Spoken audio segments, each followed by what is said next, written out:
Hey everyone. Um, so this is a computing track, right? I thought I'd talk a bit about what is the computing power of the brain. Like if we're trying to reach like human scale intelligence, and you're wondering what kind of hardware is required to do that. We have one existence proof, which is human brain. What would it take to do in computers? So um, this is good for running large-scale neural nets that can match the complexity of the brain, or for running a whole brain emulation. Um, so over this talk, I'll talk about what's the power of the human brain right now, like estimates for its capabilities. What do we have today? What kind of computers do we have today that can match some of those capabilities? How much does it cost to do so? Cost in terms of dollars and energy, and then where are we going? What do the trends look like? When are we going to have the compute power for matching the brain? If we don't already, which we don't. So why look at this at all? So far, a bunch of cool things in our civilization has been built by human intelligence, right? Like all these things that the warmth we have here. We don't have rain on us right now. We have food, and things are getting like very interesting as well, right? There's a lot of like interesting things on the horizon. I would like maybe Chat GPT that came out. If you haven't played with it, it's super fun. But these models are getting larger and more complex, and you start off with like small neural nets and getting to be larger. They're getting close to the human scale, but these are not just like abstract things. These are physically run on computers, somewhere in the world, with like steam rising into the sky to kill them off, or like dump it into the ground or something. And yet we are still not at like human scale AI that we see in fiction. So what is a computer? So a computer has these main parts. Every computer is like this. Humans are like this. Our phones are like this. You have some input. You've got it goes into the system. You've got interconnects to move between memory and a processor, or like logic to transform information, and that's to store it. And you need to constantly move data back and forth between those things. And at some point, you have an output to the world. The brain here's like a high-level connectivity map of the brain. We don't have a very if you saw like the Andrew's talk today from E11, we don't have a connectome level map like of individual neurons, but we've got like sort of the high-level version. Okay, so let's take a look at the brain and look at like what are the capabilities. Can everyone hear me in back, by the way? Okay, cool. Come on closer. We have more space. Lots All right. of space I can speak a little bit louder too, but I want to interrupt the other groups. So, okay, what does the brain look like from various perspectives? So, if we look at the brain in terms of like operations per dollar, like how many transformations can each neuron do, ops per joule, how much memory does it have, how much data do you need to train it, and then communication. Those same three main components for every computer apply here too. So this would be like processing in terms of like cost and in terms of money and energy, memory, and communications, moving data around within the brain. So we'll look at each one of these separately to say like what does the brain currently do, and then and we'll go all along the way. We'll look at like what can computers do right now. So every brain, so brains have something like 10 to the 11 neurons, so 100 billion neurons. Each one has roughly 10,000 synapses per neuron. Say 1/10 utilization. So it's not on all the time. They're not firing continuously, and they can fire up to 100 hertz or so. This all adds up to 10 to the 16 operations per second, or 10 million billion operations per second. Huge error bars, by the way. These are just estimates for like the operations of the brain. There's ranges that go from 10 to the 12 to 10 to the 24 that seem plausible. There's going to be a whole brain emulation update. This is from 2008, 2006. From the whole brain emulation roadmap report, and so this goes over like some various estimates for what is the computing power of the brain, and it ranges from 10 to the 12 operations per second to 10 to the 28 if you're talking like quantum processing in microtubules. Here's another estimate from a different researcher at Open Philanthropy, more like a visual representation, but you can kind of see 10 to the 12 operations per second versus all the way up to like 10 to the 23, and like different types of estimates, like if you're looking at it from a mechanistic estimate or functional or limited. Okay, so what can computers do right now? So the most powerful supercomputer in the world right now is the Frontier supercomputer at Oak Ridge. That costs $600 million. 10 to the 18 flops, so floating point operations per second. We just mentioned that human brain is something like 10 to the 16, right? So you could get, for $1 million, you could get 10 to the 13 flops, or for a human, if you wanted to like run a human scale, you could do that for roughly $6 million using that kind of cost numbers. All right, so $6 million for operations for human brain. That's like kind of expensive, but sort of doable. If you wanted to do that with NVIDIA's latest GPU, each one has 10 petaflops. These are not 64-bit, but I think maybe this is like 16 or something. Those are 15K each, so then you could do a human brain for 150K. So quite a bit lower, right? This obviously doesn't include like a lot of things. It doesn't include like enough memory or interconnect. But at least in terms of ops per second, you sort of got that for 150K. And there's some of the other supercomputers in the world. Okay, so that's ops per dollar. What about ops per joule? How energy efficient is the brain? The whole thing operates on 20 watts. Each firing is 34 picojoules. So it's really quite low. That's equivalent, like running the whole brain like on an old-timey light bulb, 20 watts. So how good are computers right now at operations? So it really depends on like how long the wires are before a transistor. And so if it's like really short wiring, that's 10 to the 16 or 10 to the minus 16 joules. Or if it's like 100 microns, the brain is able to do this all like centimeters of distance though for that kind of energy.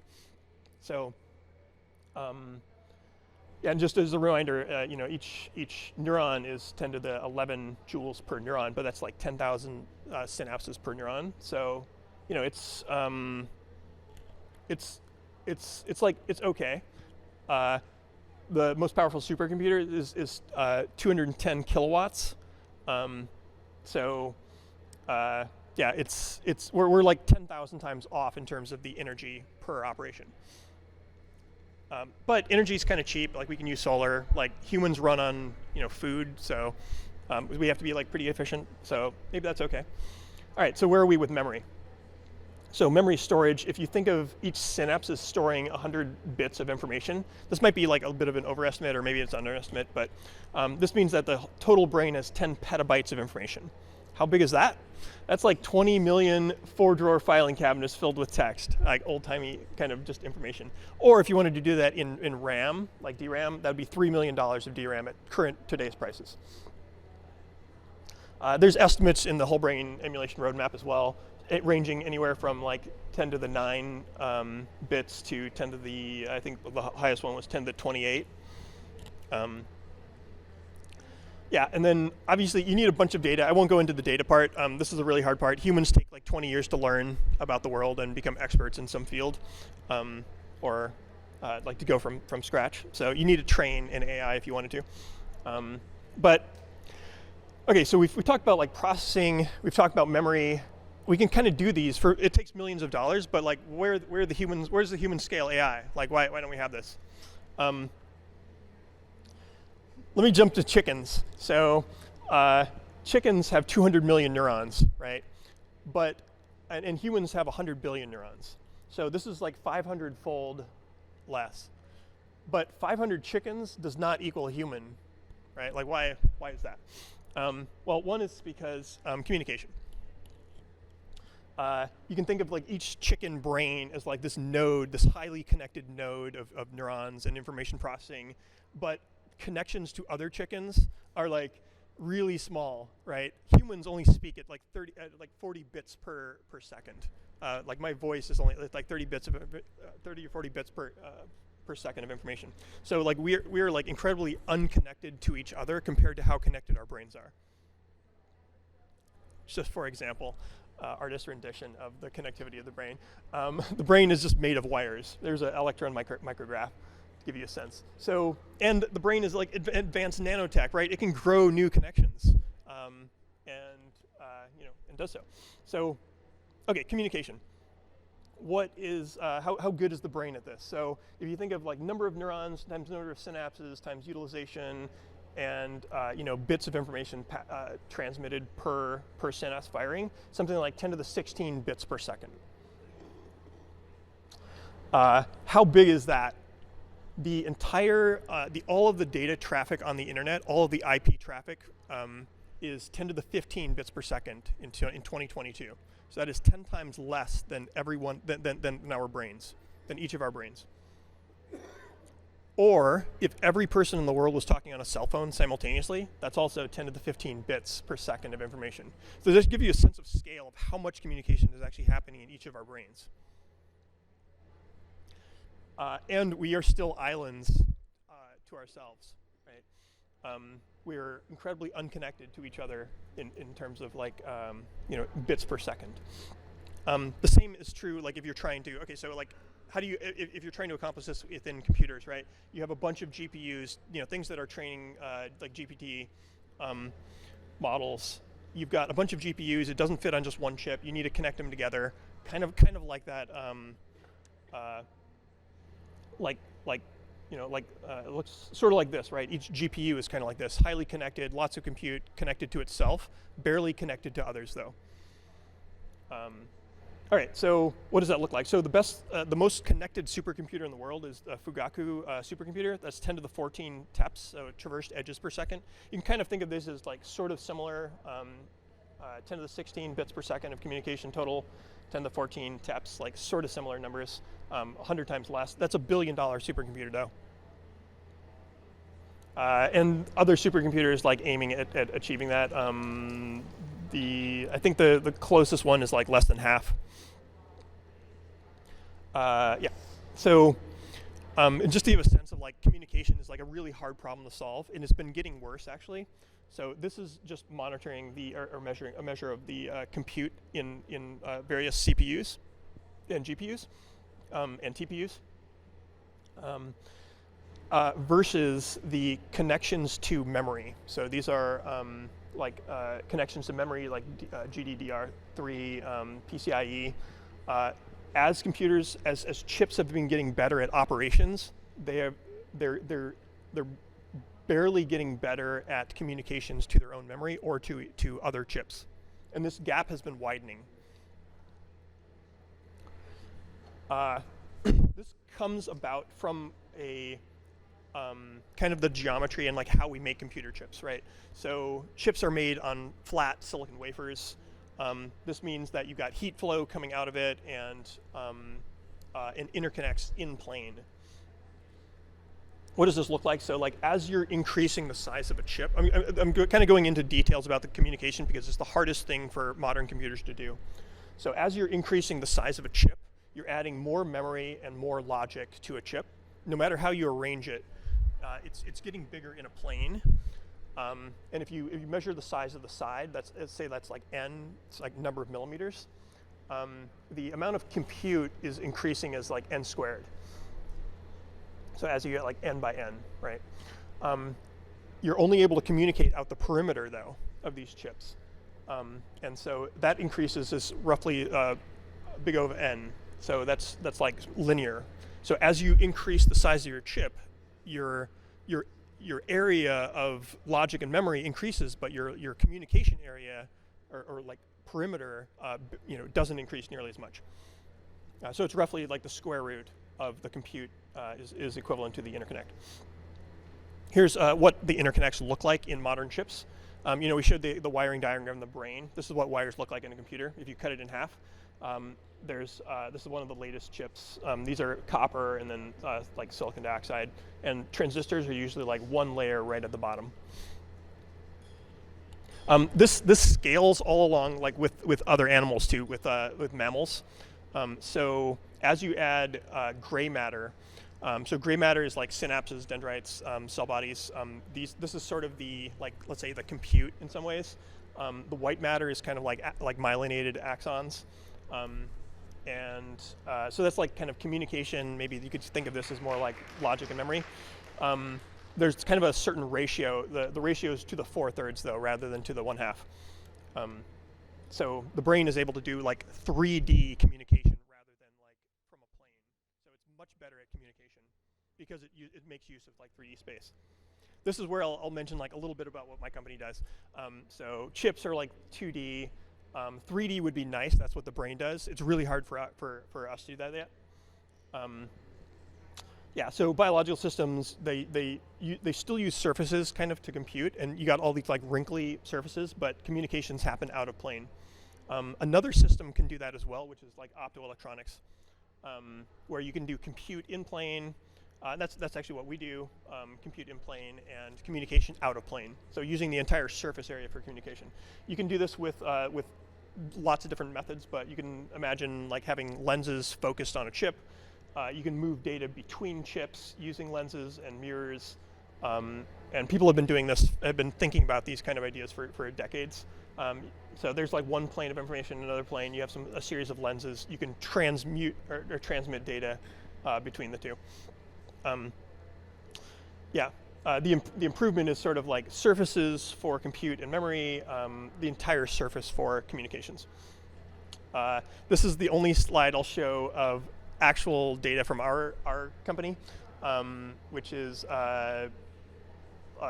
surface of lasers to communicate data like in and out of a chip. Kind of looks like something like that conceptually. Where you don't have just data coming out the sides, but you can actually communicate from one part of a chip anywhere else to another part of a chip, or to other parts of other chips anywhere in a data center. Okay, so that's communications. Now, what about communications per joule? Actually, maybe just for the sake of time, I'll just kind of jump over this, but it's also like pretty hard. Okay, so let's just like summarize where are we at with how do computers compare to the brain? So operations per dollar, I mean, roughly you can do it for somewhere between $150K to like $6 million for ops per dollar, or sorry, for doing the compute that the brain's doing. Ops per joule, yeah, it's a lot more energy. It was like 10,000 times more energy than the brain, but we have a lot more energy. You can just use like solar or wind power or something. Memory storage, yeah, a few $1 million to get human level. Data needed, there's a lot of data on the internet. Seems like there's a lot of data. We don't have like a child growing up data. I don't know if video or something of that would be kind of cool. Communication is where it really falls apart, where modern computers are just not that great at. And communications per joule is also very hard. Anyway, that's my little plug for what Fathom Radiance is doing. This is the problem that we actually work on. Okay, so where's it going? Where are the trends in compute going? Like how soon are we going to have human scale computers that could like run a brain or run a neural net as the size of the brain? All right, so the green is memory, DRAM. This pink line is the goal, human level for $1 million. So everything's normalized to that. So human level DRAM for $1 million, we're not quite there yet. It's still like something like 3 million. Maybe it'll be, I haven't updated these numbers, but supercomputer numbers are still like not quite there for $1 million. Anyway, that's where Fathom is. Here's all humans put together. But so like, where is it going? I don't know. I took a really like scientific approach to plotting these trends, but somewhere between like 2025 to like, I don't know, 2035 for like one human. All humans put together, maybe 2050, something like that. This is like still in progress. So and also huge caveats. We don't really know like the compute power of the brain. These are just like some estimates. The error bars on like how to even measure the compute power of the brain is just really hard. Thanks very much. Wow, thank you. Okay, questions, comments, concerns. Oh my God, you have many hands up. So we have about 6 minutes. Let's make this a quick one. Yeah, mine is a quick one. I thought it was interesting that you put the data one as... Sure. I thought it was interesting that you put the data one relatively high, because you might think that although there's a bunch of data out there in the world, that there's also kind of like millions and millions and millions of years of data which the brain has been kind of fine-tuned on. And it seemed from what you were saying that you're kind of not taking that into account necessarily, but I'm just wondering if you have what your position on that is in general, and what you think is more likely to happen there. Yeah, I think that's a really good point. Yeah, I would probably include evolution in there. I mean, the biological anchors report from OpenPhil. I think, yeah. Where are you? Okay. Anyway. Okay. Cool. Yeah. So yeah, I think that's a good point. Yeah, I would say you should probably include evolution. It's been. Let's include evolution. Mental note. Anyone else? Add another. Yes. Yeah, I'm curious. So, I mean, with AI model development, we saw kind of first a lot more centralized models, and now we're seeing, almost some people say an inevitable pushback and movements to do decentralized or like compute donated training. I'm curious, do you see that maybe happening with like the brain emulation, where maybe first you have brains being emulated on centralized compute, but then as we get better methods of doing distributed computing, maybe we'll see like distributed brain emulation? It's an out there question.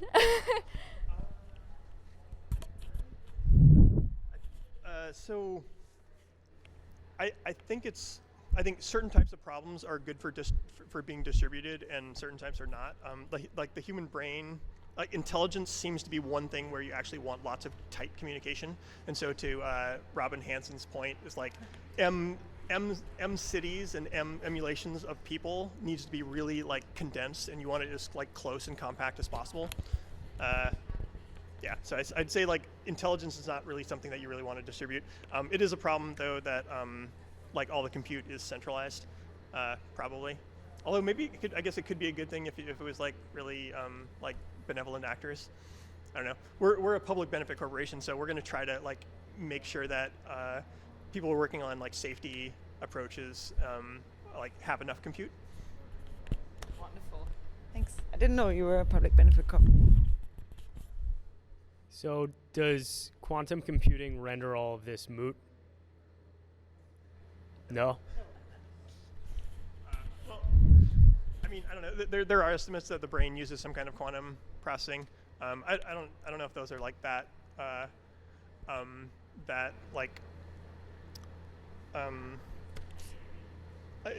doesn't like seem true to me. I mean, maybe it doesn't seem like necessary. But I mean, maybe. I think you don't need quantum for running neural nets, though. Like, quantum computing seems like it might be good for some optimization, but like, there's more to neural nets than just optimization. Yeah. Also, you still need, even with a quantum computer, you still need to move lots of bits around. So communication is still a major problem. Cool. Okay. Something that does not get obsoleted by quantum computing. Nice. Questions, comments? Yes. Hi, Michael. What about the nervous system and the rest of the body? Because that is definitely part of human intelligence. Yeah, I think it's something like maybe add another 10% to these numbers. Yeah, of like number of neurons in the body. Sure. Yeah. Let's do it. Wonderful. Change all the numbers 10% up. That's, yeah, I guess a tiny bit here. Any other questions, comments to this? Yes, Kate. Okay, this is going to be... Okay, can everyone hear me? Okay, great, because this is going to be a very goofy question. So I saw a brief clip of someone training dogs to be able to drive.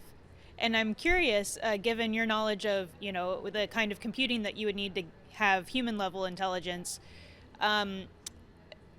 do you think that it might be, like, I'm just kind of entertained by the whole idea of not having artificial intelligence driving cars, but potentially having, like, other animals driving cars, right? Like, I would just love a sci-fi book about that, but I'm curious what your thoughts are about the actual feasibility of it, or whether it makes sense at all, or whether it's just a goofy idea. What a fun idea. Yeah, I think like big biological brains, it might be a path to superintelligence. Like big brain in a jar kind of thing. Sure, why not? I think there's big downsides though to like not having like a digitized mind, in that you can't copy it. man, it's just really nice to be able to copy things. I know there are like companies working on like biochips, things that you have to train each chip to do the task, and that just seems like worse to me. Rather than just copying bits, you have to actually have it run through a training regimen. That seems like the problem with dog chauffeurs as well. Wonderful. Thank you so much, Michael. I think we will call this a day. Thanks a lot for stepping in so briefly on such short notice. Really, really appreciate it. I should also say, if you guys are more interested in this and generally whole brain emulations, we'll be doing a workshop on that in 2023 with Anders Sandberg, who wrote the first human, the whole brain emulation roadmap that Michael just showed a few slides of.